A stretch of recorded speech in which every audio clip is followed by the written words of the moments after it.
जिस पर पूरे देश की नजर है कि क्या हो रहा है तमिलनाडु में।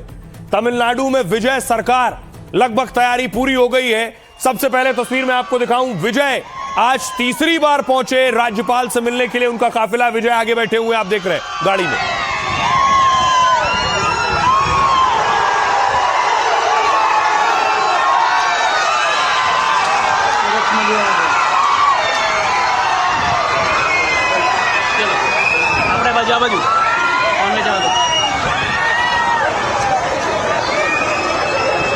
विजय को लेकर लोगों में गजब का क्रेज, जश्न, उनके समर्थकों में उनकी एक झलक पाने को बेकरार। और उसके बाद विजय पहुंचे गवर्नर के पास। गवर्नर को सरकार बनाने का दावा पेश किया।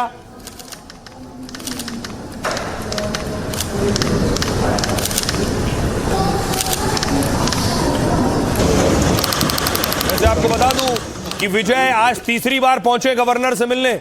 2 बार पहले गए थे, गवर्नर ने वापस लौटा दिया, कहा आपके पास नंबर नहीं है। अब विजय सरकार बनाने का दावा पेश करने पहुंचे तो देखिए उनके समर्थकों में जरा उत्साह देखिए। हर उम्र के समर्थक आपको नजर आएंगे उनके।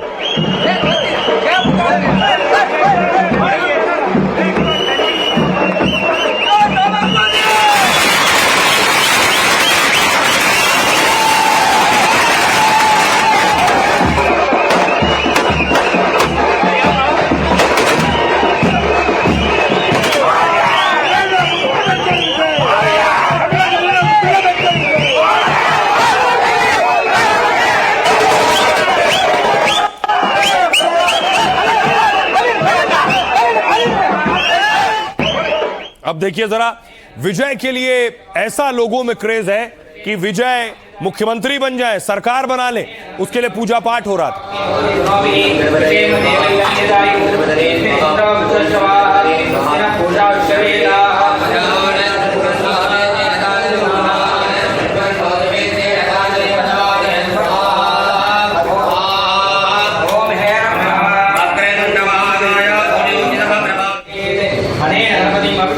अब आपको बताऊं कि आखिर विजय मुख्यमंत्री होंगे तमिलनाडु के, कैसे बनी सरकार।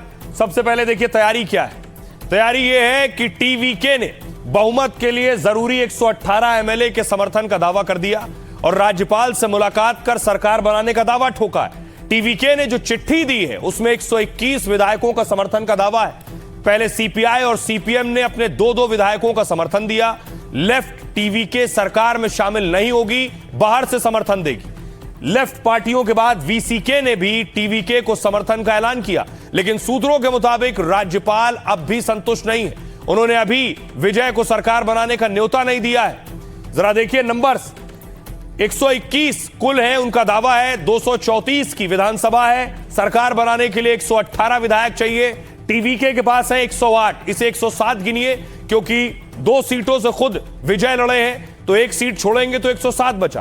कांग्रेस का 5, सीपीआई 2, वीसीके 2, सीपीएम 2, आईयूएमएल 1 और एएमएमके 1, इसे मिलाकर 121 का जोड़ हो रहा है। लेकिन बड़ी बात यह है कि आखिर सरकार बनने का दावा बेशक वो कर रहे हैं, उसे आगे मूव कीजिए जरा। सरकार बनाने का वो दावा कर रहे हो, लेकिन राज्यपाल कह रहे हैं कि वो नंबर से अभी पीछे हैं। सुनिए जरा सियासतदानों। तमिलनाडु में टीवीके ने सीपीआई, सीपीएम और वीसीके से संपर्क किया। हमारी पार्टी की तमिलनाडु इकाई ने पार्टी के राष्ट्रीय नेतृत्व से परामर्श करने के बाद यह रुख अपनाया है। हमने सरकार बनाने के लिए टीवीके को समर्थन देने पर सहमति जताई है। सीपीआई और सीपीएम दोनों ने आज अपनी राज्य समिति की बैठकें आयोजित की। उन्होंने फैसला किया है कि वे सरकार बनाने के लिए टीवीके को बाहर से समर्थन देंगे। विधानसभा में जब विश्वास प्रस्ताव लाया जाएगा तब वे निश्चित रूप से टीवीके के पक्ष में वोट करेंगे। हम मंत्रालय में शामिल नहीं होंगे, ये केवल बाहर से समर्थन होगा। वीसीके पहले ही कह चुकी है कि वामपंथी दल जो भी फैसला करेंगे वे उसी का समर्थन करेंगे। It's only outside support. VCK and left party leaders. हम टीवीके के साथ मिलकर गठबंधन सरकार बनाने के बारे में नहीं सोच रहे हैं। हम अभी डीएमके के साथ हैं। हम धर्मनिरपेक्षता के पक्षधर हैं। तमिलनाडु के लोगों के कल्याण के लिए हम इस गठबंधन के साथ आगे बढ़ेंगे। डीएमके और वामपंथी दल सांप्रदायिक ताकतों तथा भाजपा नेतृत्व वाली केंद्र सरकार द्वारा राज्य के अधिकारों पर किए जा रहे अतिक्रमण के खिलाफ एकजुट होकर संघर्ष जारी रखेंगे। अब देखिए जरा, इस बीच बड़ी खबर यह है, एक तरफ मैं आपको बता रहा हूं विजय शपथ लेंगे, खबर यह है कि तमिलनाडु की नई सरकार पर अभी भी सस्पेंस है। विजय कल शपथ नहीं लेंगे, सूत्रों से जानकारी मिल रही है। तमिलनाडु के गवर्नर दफ्तर के सूत्रों से खबर मिल रही है विजय के पास बहुमत नहीं है। सूत्र ये कह रहे हैं टीवीके को अभी 116 विधायकों का समर्थन है और सरकार बनाने के लिए 118 चाहिए। वीसीके और आईयूएमएल के समर्थन की चिट्ठी नहीं दी है। विजय को कल शपथ का न्योता नहीं मिला है। बड़ी खबर इस बीच, विजय की शपथ फिर लटक गई है। अब देखिए जरा एक तस्वीर जो सामने आई कि कांग्रेस के नेता कैसे प्रदर्शन कर रहे हैं, राज्यपाल के खिलाफ सड़कों पर उतरे। कांग्रेस विरोध कर रही है, विजय के हक में प्रोटेस्ट कर रही है, राज्यपाल के खिलाफ।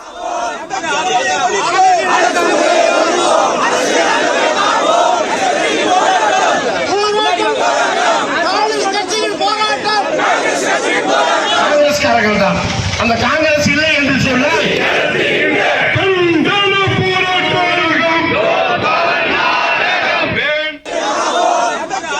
आइए मैं आपको दिखाऊं कि आखिर कैसे राजभवन के बाहर भी प्रदर्शन हो रहा था। ये तस्वीर आप देख रहे हैं, लोक भवन के बाहर विरोध प्रदर्शन, लोग पहुंच रहे हैं, समर्थक पहुंच रहे हैं, फैंस पहुंच रहे हैं।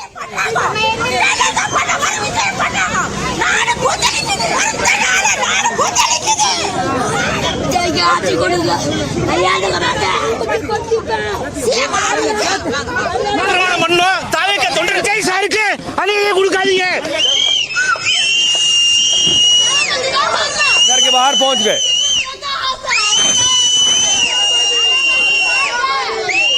अब आइए आपको बताऊं कि आखिर कैसे बनी बात।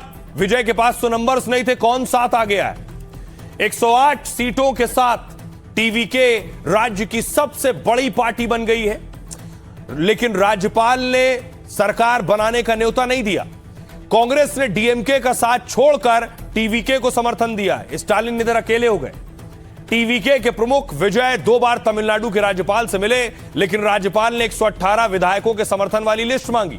इस बीच डीएमके और एआईएडीएमके के साथ आने की खबरें आई कि ये साथ आ जाएंगे तो फिर ये किनारे हो जाएंगे। तो कांग्रेस को इसमें बीजेपी का गेम प्लान दिखने लगा। कांग्रेस की घबराहट बढ़ी तो पार्टी ने लेफ्ट नेताओं से बात की और मल्लिकार्जुन खड़गे ने सीपीआई के महासचिव डी राजा को फोन किया। सेक्युलर सरकार बनाने के लिए टीवीके के समर्थन की अपील की। खड़गे ने कहा कहीं बीजेपी पिछले दरवाजे से सत्ता ना हथिया ले। इस बीच टीवीके भी लेफ्ट को मनाने की लगातार कोशिश करती रही और इसके बाद चेन्नई में सीपीआई और सीपीएम नेताओं ने माथापच्ची की। उन्हें कांग्रेस की तरह डीएमके का साथ छोड़ने का फैसला लेना था। उनके सामने 2 विकल्प थे, या वो डीएमके का साथ छोड़ें या फिर एआईएडीएमके और डीएमके के होने वाले गठबंधन का समर्थन करें। इस बीच टीवीके के नेता भी उस बैठक में पहुंचे और नेताओं से बात की। तमाम चर्चाओं के बाद लेफ्ट ने टीवीके को समर्थन का फैसला किया। लेफ्ट के समर्थन के बाद वीसीके ने भी अपने समर्थन का ऐलान किया है। आइए अब आपको सुनवाता हूं कि कांग्रेस और बीजेपी के नेता क्या कह रहे हैं। राजनीति में तो सब कुछ हो सकता है, किसी कोई बाइंडिंग तो है नहीं। जो ठीक है वो अपने इंटरेस्ट में देखेंगे, स्टेट के इंटरेस्ट में देखेंगे, अगर उसी जरूरत पड़ेगी तो वो भी कर सकते हैं।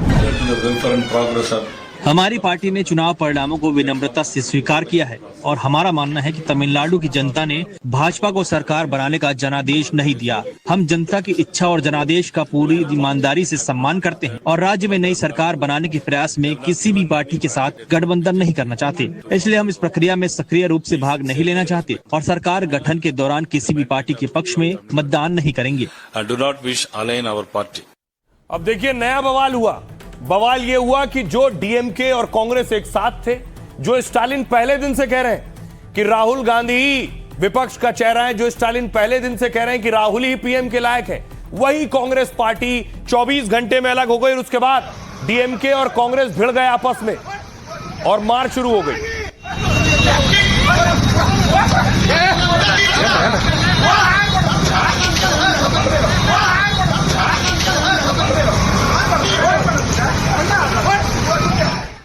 तो क्या इंडिया ब्लॉक में दरार पड़ गई है? एक तमिलनाडु में नतीजे आने के साथ विजय को समर्थन देते ही कांग्रेस डीएमके गठबंधन में टूट हो गई। डीएमके ने कांग्रेस पर विश्वासघात का आरोप लगाया है और पार्टी बैठक में कांग्रेस के खिलाफ प्रस्ताव पास कर दिया है। डीएमके ने कह दिया है कि कांग्रेस को गठबंधन के तहत 28 विधानसभा सीटें मिली थी। दूसरी ओर कांग्रेस ने कहा है कि डीएमके एआईएडीएमके को समर्थन देने वाली थी। सिर्फ सत्ता के लिए दो धीर विरोधी द्रविड़ पार्टियां साथ आने वाली थी। अब डीएमके ने सोचिए लोकसभा में कांग्रेस सांसदों से अलग सीट की मांग कर दी है। डीएमके कह रही है हम लोकसभा में कांग्रेस के साथ नहीं बैठेंगे। डीएमके नेता कनिमोझी ने लोकसभा स्पीकर ओम बिरला को पत्र लिख दिया है और कहा है कि डीएमके का कांग्रेस सांसदों के साथ बैठना ठीक नहीं। लोकसभा में 22 सांसदों वाली डीएमके विपक्ष की चौथी सबसे बड़ी पार्टी है। 2004 से डीएमके और कांग्रेस का गठबंधन काफी मजबूत माना जाता था, लेकिन नतीजों के बाद पिछले 48 घंटों में यह रिश्ता करीब करीब टूट गया। इस बीच टीवीके को समर्थन के लिए सपा ने भी कांग्रेस पर चुटकी ली। अखिलेश यादव ने ममता स्टालिन के साथ सोशल मीडिया पोस्ट डाला और लिखा हम वो नहीं जो मुश्किलों में साथ छोड़ दें। सुनिए जरा कांग्रेस सांसद क्या कह रहे हैं। So this is a normal process is that उचित कदम ये है कि जनता के जनादेश का सम्मान किया जाए और टीवीके को अवसर देकर प्रक्रिया को आगे बढ़ने दिया जाए। हालांकि कांग्रेस और डीएमके के बीच मजबूत संबंध रहे हैं, लेकिन डीएमके को ये भी समझना चाहिए कि गैर धर्मनिरपेक्ष ताकतों को एकजुट होने से रोकना समय की आवश्यकता है। देखिए आपको दिखाऊं, बड़ी चीज यह है कि विजय शपथ लेंगे, कल नहीं परसों लेंगे। लेकिन तमिलनाडु की सियासत में आप देखिए तो ये जो चेहरे आप देख रहे हैं, ये वो चेहरे जो एक्टर्स थे, जो सितारे थे और मुख्यमंत्री बने। ये दक्षिण भारत की सियासत और बड़ा दिलचस्प है। मैं आपको बताऊं कि उत्तर भारत में बहुत से नेता रहे जो एक्टर थे, अभिनेता थे, नेता बन गए, लेकिन उनका कद मुख्यमंत्री तक नहीं पहुंचा है। दक्षिण भारत में ही होता है कि जो एक्टर हो वो भगवान की तरह पूजे भी जाते हैं और उन्हें पदों से नवाजा भी जाता है। सबसे पहले एमजी रामचंद्रन 100 से ज्यादा तमिल फिल्मों में अभिनय किया और आम जनता के हीरो के तौर पर मशहूर हुए।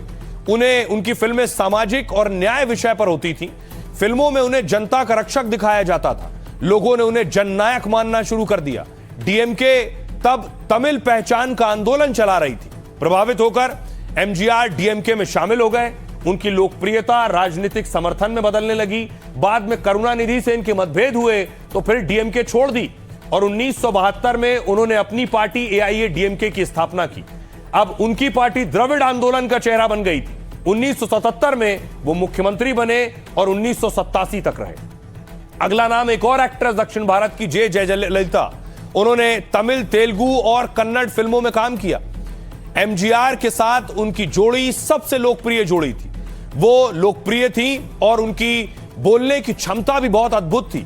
नेता बनने के बाद एमजीआर उन्हें राजनीति में लाए। 1982 में जयललिता एआईएडीएमके में शामिल हुई।